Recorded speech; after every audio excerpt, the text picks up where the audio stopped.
As I told you just yesterday, for those of you who were saying she got convicted, I told you this has happened before. Peter Liang got convicted. Michael Slager got convicted. Jason Van Dyke got convicted. Conviction is simply saying, okay, we say that you did it, but what really matters is what kind of punishment are you going to get? When I say the white supremacists have to be punished, and that's the standard, that doesn't mean a conviction. What it means is 50 to life. Hard time, the hardest time there is. And I was telling you yesterday, I wasn't getting excited about the verdict. I thought that the verdict was useful from the standpoint that it showed that the blue wall is starting to have some serious cracks. When a white woman kills a black man and this big black man, I was so scared of him. When a white woman can't use that defense anymore, you know that there's some serious problems. But ultimately, the biggest problem happens to be on our end. Do the white supremacists get punished? See, white supremacy has no problem with saying, okay, Michael Slager did it, as long as they don't have to actually punish him. They got no problem with that. To say, well, okay, fine, then we admit it. He did it. Now let him go. And this is the way that I want to condition you to look at these things. This is a war, family. This ain't a fist fight, not a back alley brawl, not even a battle. It is a war. And that being the case, you cannot look and declare victory early. This is going to be a process, not an event. And you have to understand that this is going to be step by step. Our goal is to be gaining ground every day, but we got a hell of a lot of ground to make up for because for the last 150 years, we ain't been waging any battles. We haven't been throwing any punches. We haven't been doing a damn thing. So we got a lot of lost time and lost ground to make up for. That's what I'm trying to get across to you. Don't let the white media tell you that you got a victory because they claim, oh, look at this, she got convicted. Isn't that good enough? The white media understands that things are going to reach a tipping point and that the white supremacists are going to be on the run with nowhere to hide if they don't find a way to stop our momentum and stop what we're doing. So part of what they're trying to do is to condition you to just say, okay, well, the white supremacists got punished simply because there was a conviction. No, the only punishment is when the white supremacists get the chair or life in a box. If we put the bastards in a cage for life or put them on a gurney waiting to get that cyanide cocktail, then and only then can we say that justice has been served in this case. That's what I'm trying to condition you to think like. Now that the sentence, or rather lack thereof, for Amber Guyger has been handed down, it's time for me to go ahead and give full disclosure. Now, by way of necessary admission, I am aware of all of the in the news stories of black people being killed by white supremacists and their fellow travelers, and I'm also aware of a number of them that don't make the news that you probably haven't heard of. So I've been aware of the Botham Jean case for the longest time, but the thing is, it really irks me when I got some Negroes who will be hitting me up on Twitter or comment bombing me in the comment section on YouTube saying, have you heard about Botham Jean? Have you heard about Botham? Yes, I've heard about him and I've heard about the others. Well, Professor Truth, you ain't saying nothing. How come he ain't saying nothing? Get it through your thick skull, stupid. Black empowerment is not about being a cheerleading squad for every Tom, Dick, and Harry. It's about getting black folks on code. Why is it that I wasn't saying anything? It's because I have a rule about these things, and some of y'all are a little hard of hearing, so clean the wax out of your ears, or pull your head out of your behind, or wherever else you got it tucked. I don't go out there and speak for anyone unless I see them and their family boldly saying, unless they're out there going hard in the paint, it ain't just enough to say it once or to insinuate it. That's what we fell for with Eric Garner's widow. Unless you're out there all day, every day saying this is about race, this is about racism, then I really can't speak up for you. Because if you don't think that it was about race, I would look like a fool saying that it was. So I'll speak about it after the fact. I'll talk about it after the fact and give you the significance of it. But no, I'm not going to go out there doing any advocating for anyone. Like the black girl who's claimed that some classmates cut her hair. I was looking at her and going, well, whoever they were, they couldn't have been too enthused about it. See, there's a whole lot of Negroes out there playing games. They're trying to figure out how to get attention from white mommy and white daddy, or how to get 5 minutes of fame from the white media. Whole bunch of Jussie Smollett clones out there and a whole bunch of Stephon Clarks, which is exactly what Botham Jean reminded me of when I started looking and seeing pictures of him hugging up on white women and such. Looking at him, I was like, I'm getting this Stephon Clark vibe from him. We all know what Stephon Clark's relatives were like. Bunch of stone cold fools. And in the case of Botham Jean, the apple didn't fall far from the tree. His family doing the most, doing everything that they could. Now, as you see in the collage here, the coon collage that I got up, you got not one, not two, but three Negroes sitting here doing everything they can, just hugging up on this murderer. You got a woman who admits that she killed a black man. You saw the evidence in court showing that she hates black people. She's a stone cold racist. And you got these Negroes who couldn't wait to throw their arms around her. Now, in the case of the judge, who is clearly a boule bootlick, and in the case of this sheriff's deputy, who obviously was doing this under orders, you can tell that both the judge and the sheriff's deputy, they work for the white government. So that being the case, it's obvious that they were instructed. Both of them were instructed, you better do this. I told you yesterday about how the judge was saying just before the jury broke to sequester themselves for deliberation, the judge is going, remember the castle doctrine. And then when it came time for sentencing, the judge is sitting here with the prosecutor talking about sudden passion, which basically is supposed to be their diminished capacity defense. Well, you know, they were just throwing one Hail Mary after the next is what they were doing. That's the judge and the prosecutor doing it because it's a matter of they realize with the grand jury, okay, they got a sense that even a Texas jury is going to give this heifer time. So it's a matter of let's minimize it. And that's what they're doing now. They've been doing this for the longest time. You got prosecutors and you got judges working together to try to impose an artificial glass ceiling of a maximum sentence. And I did a video essay about that. 10 years, white supremacy's maximum sentence. There's a reason why my old channel's not around anymore, because the white supremacists saw that I was breaking it down for you and giving you the knowledge and telling you what nobody else was. And they're like, we got to stop this. But you need to understand that. They put their heads together on this. You had just before the freaking jury was supposed to come back with their sentence, you got one of the DAs, some black woman saying 28 years should be enough. You got the assistant DA saying 28 years because that's how long Botham Jean lived, 28 years. So she should get 28 years. No, she should get the max. If Botham Jean had been the one who shot her to death, would you be hearing anyone doing any of this garbage? No. So why in the world is she getting special treatment? See, that's what the standard should be. What kind of treatment should she get? She should get the exact same treatment as a black person. Everyone should get treated exactly like a black person. And if you don't like being treated like a black person, then maybe the treatment of black people ought to change. But until then, yeah, everyone's getting treated like a black person. That's the standard.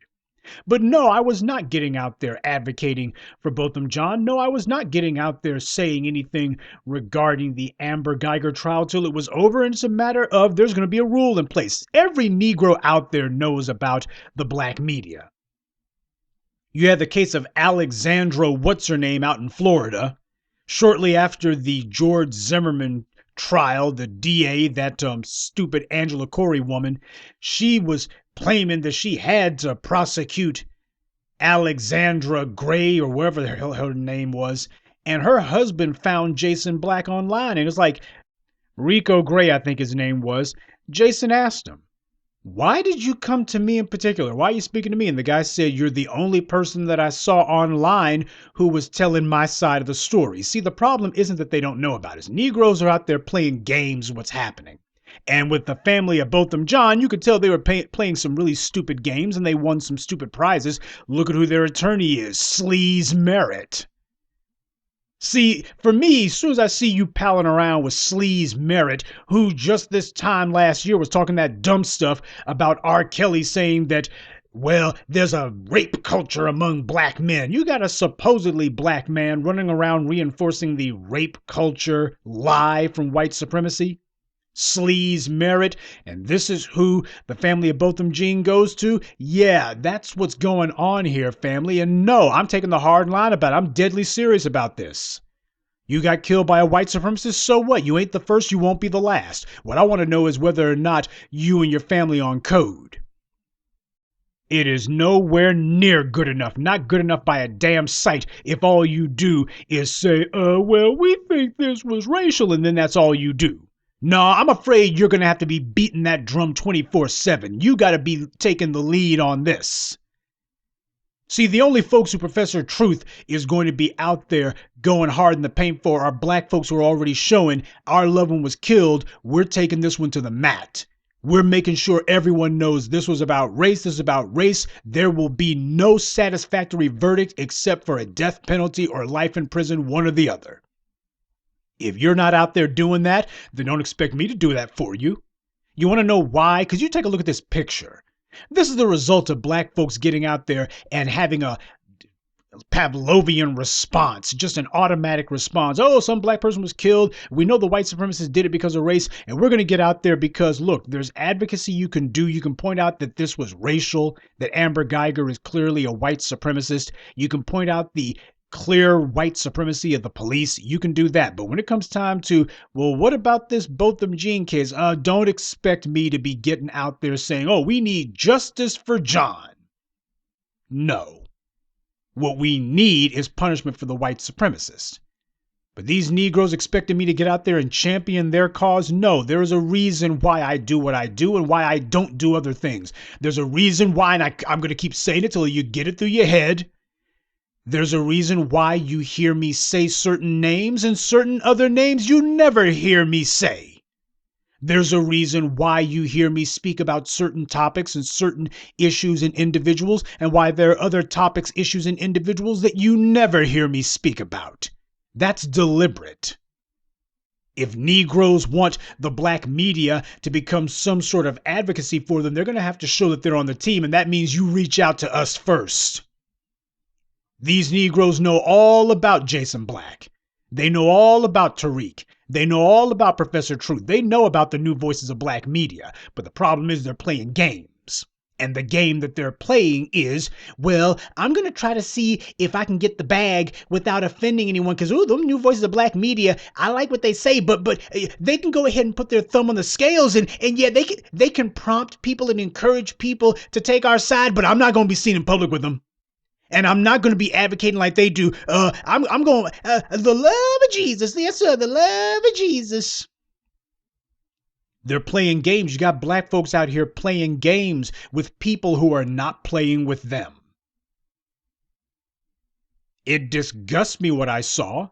It was obvious that that sheriff's deputy and the judge, they were clearly acting out a pre-written script given to them by white supremacy. When the jury came back with that conviction, it became all hands on deck. We got a runaway jury here. I can tell you right now, that's exactly what the prosecutor and the judge was saying as soon as the cameras were gone. Oh, hell, we got a runaway jury. They convicted her. And they didn't just convict her of manslaughter, they convicted her of murder. And it was a solid conviction. Even the white ones on the jury refused to hold out. They were just trying to figure out, how do we get one? All we need is one white juror to hang the jury. If one white juror gets on code, we just need one white juror to say, well, I'm not going to convict. Hung jury, mistrial. Ain't that what happened with Michael Slager? He murdered Walter Scott and he had a hung jury first time. They were trying to figure out, how do we let this guy off the hook? And they were hoping the same scenario would play itself out in Dallas. And what happened was the jury was a runaway jury. That jury was actually pursuing justice. It's a matter of, we got to get him back on code. And the judge was like, well, I told them to consider the Castle Doctrine. Well, obviously, he didn't tell them hard enough. Tell them, God dang it, tell them about the sudden passion defense. And make sure that the assistant DA says 28 years is enough. Let them know, do not come back with a severe sentence. Do not come back. We need you guys to start moving in the opposite direction. You're moving toward a hard sentence. We need a soft one. No more than 10 years. That's what was going on here. So you can see that exactly the same nonsense that plays itself out in New York and Chicago and Florida playing itself out in Texas. What did that tell you? These bastards coast to coast are on code. The white supremacists and their black and otherwise POC flunkies, these guys are on code. There is clearly the very spelled out literal engraved in stone code that when it comes to these white supremacists, 10 years is all they get, no more than that. That means that they are up for parole in 5, you can reduce the sentence to 2 years. That means basically no time at all. Slap on the wrist. This is not some unspoken understanding. This is clearly a blatant, stated, understood code among them. And what the bastards are trying to do is they're trying to condition the public to accept that. It's a matter of, well, if we can just browbeat the public, if we can show them, yeah, cops get convicted, but 10 years max, and the public will think, well, 10 years is all they should get. We're going to have to put our shoulder to the wheel to make sure the white supremacy doesn't get away with this con. And we can walk and chew bubblegum at the same time. You got Negroes out there who clearly are not giving it the old college try, who are clearly trying to lay back in the cut, and they think the black media is going to do the heavy lifting. No, but that doesn't mean that we do not advocate for what's in our interest. And the white supremacists always getting the max. That is in our interest. You can advocate for one without playing the fool for the other. So let me go ahead and go on the record with this one yet again. Professor Black Truth is not about to get out there and put on the combat boots and gear up for war with the white supremacists on the behalf of some Negro who either he, she, or their family is off code. You want the support of Professor Black Truth? You have to ask me for it. Now, if you can't do that, then I got nothing to say for you. I got nothing for you. You're supposed, any black folks who are out there, they know about the black media. There's no excuse at this point. You're supposed to be going to black folks. And if you can't be bothered to go to black folks, what that tells me is you are so divorced, so separated, you have decided to distance yourself from the pulse of the black street. And that being the case, you go ahead and you be out there by yourself. And you'll wind up just like Stephon Clark and Botham Jean. You'll wind up just like them. I'm not going out hunting for any causes to champion. I'm not hunting or otherwise searching for any victims that I can be the voice of.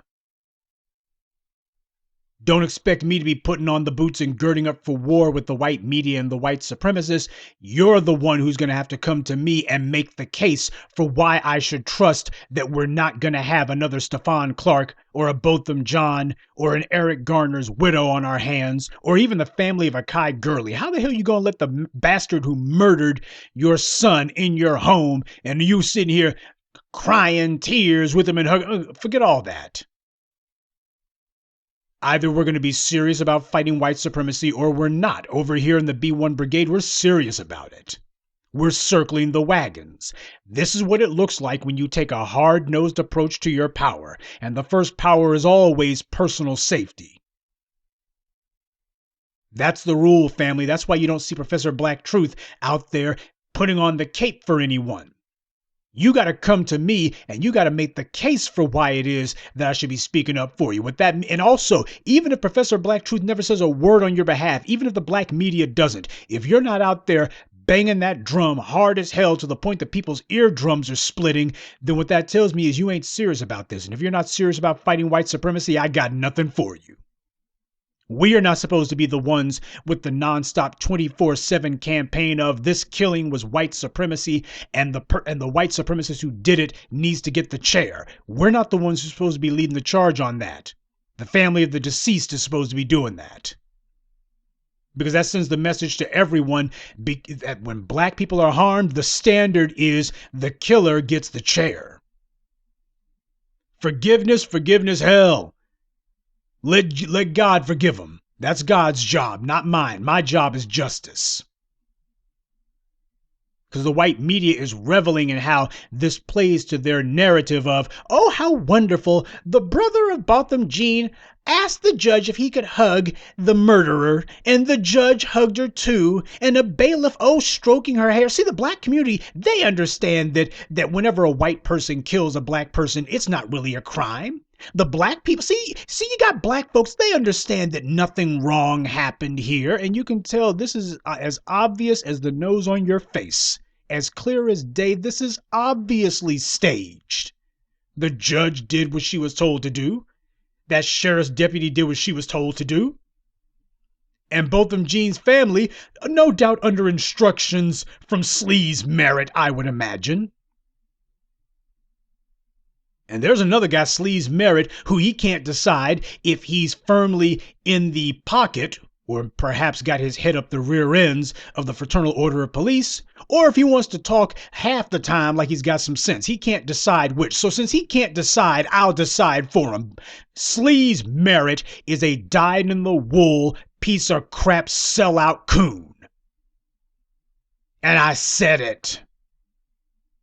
Slea's merit is a white supremacist tool. Full stop. So that's Professor Black Truth's take on what has happened here. No, I am not going to get out there and be speaking for any of the people who get killed by the white supremacists. I'm going to be as I've been telling you for years now. The standard is we watch and see what the family of the deceased does. And if the best that they can do is like Eric Gardner's widow, some mamby-pamby milk toast one time, blink and you'll miss it. I'm going to say it real fast so that nobody hears it. Well, we think that it was racial. Let's move right along. There's a settlement from the city coming, right? If that's the best you can do, that ain't good enough for me. No, you got to reach a critical mass of protest on your own. You got to show me how far you're willing to take this thing on your own. If I see you out there banging the drum hard as hell, then I'll get out there and campaign for you. Then I'll put on the cape for you. But you got to show me how far you're willing to go first. And as far as the white supremacists and the police go, sure. I'll mention Amber Guyger in the abstract. I'll talk about her and police in the abstract, but if you want me to directly link that to, and that's the reason why the killing of so-and-so is something that we should be on the warpath about, nah, you got to show me that you're on the warpath first. I don't go repping for anybody who hasn't reached out to the new voices of black media. Same thing goes with these politicians. What politician am I voting for? Well, I'm going to vote for the politician who has come to me, taken the pledge, and bent the knee. None of them has done that. Well, then, now you know how many of them I'm voting for, now don't you? This is the reason why I block fools who either come on my YouTube channel or my Twitter feed trying to campaign for these candidates out here. No, the candidates need to come and make the case themselves. Better yet, if at this late date, I don't already look and say, this is somebody who's bent the knee and come to me. If you're just showing up now or you haven't shown up at all and I'm supposed to just infer some things, man, forget about it. You got people up here offering crumbs and tokens and some of y'all are getting excited about that. Yeah, a lot of these fools who call themselves trying to stealth bomb my YouTube channel or Twitter feed with these stupid, clumsy, half-baked campaign ads, basically what they are, these campaign endorsements that you're trying to do. That's why I block you. Your candidate should have already come to me and made it clear what it is I'm going to get. So since they couldn't be bothered to do that, I can't be bothered with them. Some of you out there, you think that because Marianne Williams said the word reparations, you're sitting here following her around like she's something good to eat. If the best she can do is, well, I think that, I know you guys said 20 trillion, but you know what? I think that a couple billion, if we talk about it anyway, and that couple billion can take many forms, many forms. There can be some scholarships, and there can be some urban renewal programs and a couple of job programs. If that's what you're talking about, no, you don't come up to me and tell me what it's going to be. I tell you what it's going to be, and the only thing you do is say, yes, sir, and you go do it. You don't come up to me and give me some completely and thoroughly gutted, watered down, you've chopped it up to the smallest scintilla, then you're going to bring me this molecule of what I demanded, and then you're going to expect me to think that I should take your part. To hell with that. I'm not in the business of reforming these morons who are fighting against us. If you're part of team white supremacy, and that goes for anybody who is not towing the line as strongly as they should. I don't merely count those who are pulling against us as being on team white supremacy. If I'm looking and you ain't really pulling your weight like that, far as I'm concerned, you're on the same team as Amber Guyger's. If that's what you're doing, then that's where you're going to be. So let it be known. You expect Professor Black Truth to get out here advocating for anyone? You got to reach out to the black media first. And I got to see that you and your family are on the warpath against white supremacy. Unless you're talking like us, don't expect me to talk as if I like you. You take a look at what happened in Dallas. This is the cost of being off code. You had a jury, a runaway jury, as far as the white supremacists were concerned. We got a runaway jury. Well, we got to get them in line. And so they went over the top with this mess, putting it on all sorts of theater in the court. What's the jury supposed to think when they see a black female deputy stroking the hair of this white supremacist murderer? And they see the judge coming down off the stand to hug her? And they see the brother of the deceased saying, "Can I give her a hug?" What the hell is the jury supposed to think? Hell, if you can't be outraged about the murder of your loved one, that takes the freaking momentum away from the jury right there. That did more than anything to have the jury say, well, hell, obviously not much of a loss to this family. No, what the jury should have seen was pounding on the table. They should have seen the family of Botham Jean pointing the finger and demanding nothing less than the chair. Amber Guyger took a life for a life, as the good book says. That's what they should have heard. Invoke a little bit of Texas justice for them. That's what they should have heard. But that's not what they heard, and that's not what they got. Part of it was because the white supremacists, who happened to have both the judge and the bailiffs and including that creep from the Texas Rangers, got these Negroes on the payroll. So white supremacy pays their bills, and as far as they're concerned, that's good enough. But you got the family of the deceased deciding that they're going to join in too. This sends a powerful message to everyone. We're going to have to push back very hard against the damage that Botham Jean's family has done. This is why you don't see me getting out there putting on the cape. We wind up having to repair the damage that a lot of these dumb Negroes do when we get out there and say, put the white supremacists in prison, and then they help to reinforce the idea that, well, the most that a white supremacist should get for killing a black person is 10 years tops. They're helping the white supremacists put in place an artificial glass ceiling for what's supposed to be a maximum sentence.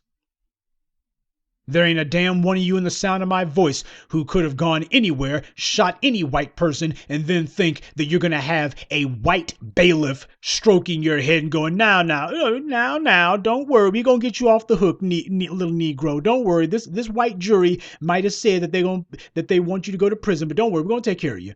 There ain't a damn. You show me where there's been one damn case of a black person accused of murdering a white person, and you had a bailiff stroking the person's head, that black person's head afterwards, trying to comfort them, have the judge come down off the stand and hug them, acting like she's the victim, like she was the one who was wronged. Oh, you need our sympathy. You really need our sympathy. You ain't never seen a black person treated like that. What happened here is you had Botham Jean's family, and you had the judge and that damn bailiff and that stupid Texas Ranger, this collection of coons and sellouts trying to put a target on our backs. They're trying to put a target on our collective backs. That's what you saw happen here. That's what they were doing. They were trying to officially declare, we're lending our black skin to white supremacy's anti-black propaganda. We want you to know that whenever a white supremacist kills a black person, the black community is cool with it. We understand. Hell, you'll get our sympathy. They're trying to reverse the wave of justice that the black media has been pushing and has had a lot of momentum pushing the last 4 or 5 years. They're trying to push back against that. And they got at least 3 or 4 Negroes who are helping them try to do that. These optics are damnable, but white supremacy has half of these morons on the payroll, and the other half who, as soon as you had that crackhead talking about, oh, Amber Guyger, she was so nice to me. I'm like, yeah, and you probably have some current legal problems that these white supremacists told you would go away if you just did what you were told. Same thing happened in the Michael Slager trial. You had that LGBT so-called black foreman of the jury when he was foreman of nothing. That clown, as I explained to you, turned out that he had all sorts of legal problems that he was looking at, and yet he got on the jury anyway when he wasn't even eligible for it. He wasn't legally eligible to be on the jury, but he was on there anyway. And wouldn't you know it, afterwards, after the first hung jury for Michael Slager, who gets put in front of the camera to try to white-splain your black foreman? Yeah, they understand exactly. These white supremacists in the injustice system, they understand exactly how to be setting up some dumb Negroes for the sake of trying to push a white supremacist narrative. So family, we're going to have to get serious about what it is we're prepared to do and what it is we're prepared to not do in the course of trying to get these white supremacists put back under control. We have to get serious about it. And the first ones we start getting serious with are other black people, because too many black folks think that this is a game. They think to themselves, well, y'all talking tough, but y'all know how dangerous it would be if this white supremacist, if y'all don't oppose them. So we know y'all gonna oppose them. Well, there's opposition and then there's opposition. I'll oppose the white supremacists, but I'll be damned if I'm gonna get out here and advocate for justice. Advocate for a conviction on the behalf of somebody who neither they nor their family can be bothered to advocate for themselves. You want Professor Black Truth to go to the mat because some white supremacist harmed you or your loved one? You want Professor Black Truth to put on the combat boots and gird up for war with the white supremacist? You want Professor Black Truth to be on a 24/7 jihad, banging the drum until people are covering their ears and saying no more? You want Professor Black Truth to be on the job advocating against some white supremacists who harmed you? You first.